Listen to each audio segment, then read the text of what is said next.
Why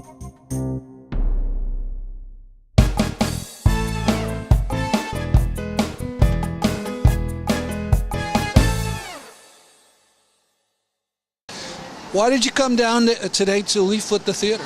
Well, I received information on it from another member of our congregation, the Unitarian Society of New Haven, and she told me about what was happening, that Reclaiming the Prophetic Voice had talked to her about it and emailed her. So when I got the email, I thought, I want to be down there, I want to be working against torture and bringing it to people's attention. Now, have you seen the movie? No, I haven't, and I maybe will be able to see it when it comes in the small screen and then walk in after all the torture scenes are done. But I think I'd have to watch it at home. I wouldn't watch it in a big theater. I assume you read a bunch about it. Yes, I have, and I've read quite a bit, and am very concerned with the kind of information that it presumes or presents as facts and gives an entirely false interpretation of what the chain of events was leading up to Osama bin Laden's capture and death. And to what extent does torture play a role in the supposed capture and killing? Really, the main theme is about torture, and the idea that the torture of individuals led to information being given up that led to the capture of Osama bin Laden through the identification of the courier. And that's really false, and we know it from, in fact, the records that speak to it.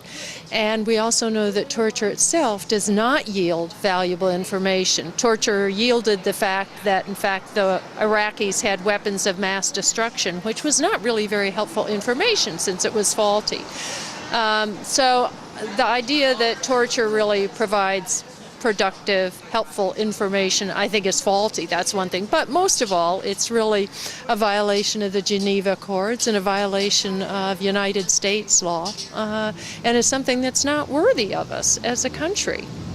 So if the facts were different and if torture had played a big role in getting Osama bin Laden, that wouldn't have changed your opinion? No, it wouldn't have changed my mind. I really believe that we have to live by a governance, a moral and ethical governance that countries have really decided to accept and share in. And I do think that there are other ways that one gets that information, which we did with Osama bin Laden. So no, I really think it is not correct. I don't think it's ethically, morally, spiritually, religiously, governmentally good, whatever. Last question. What has been the reaction of people when you hand out the leaflets? What do they say?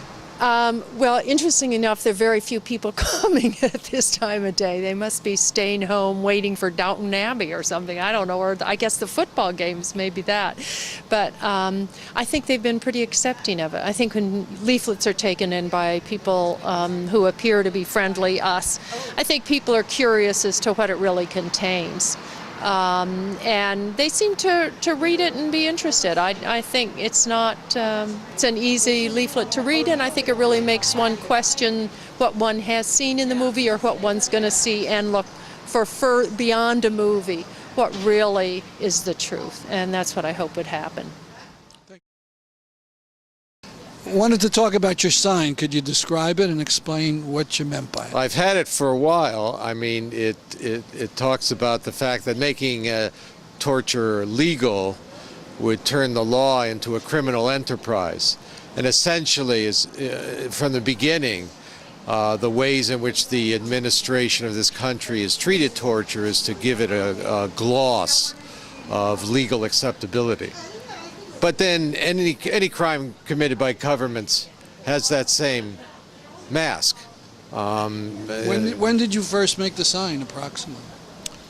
Oh, it was certainly at the beginning of the Second Iraq War, I think. No, that can't be true. It must have been around the time of Abu Ghraib, so it would have been a little later than that. Yeah. And how do you feel now that the person who's being nominated to run the CIA has been connected with all those defenses of harsh interrogation? As I said, there's a certain consistency to this hypocrisy, no matter what the administration is, as you know, whether it's under a Bush administration or an Obama administration. the practices that this film elevates are consistent. And I don't think there's been any real change. I mean, there's stories now being, I'm sure, told, or that an action's being carried out that years from now we will learn paralleled what we're seeing here in this film. Thank you very much. Thank you, as always.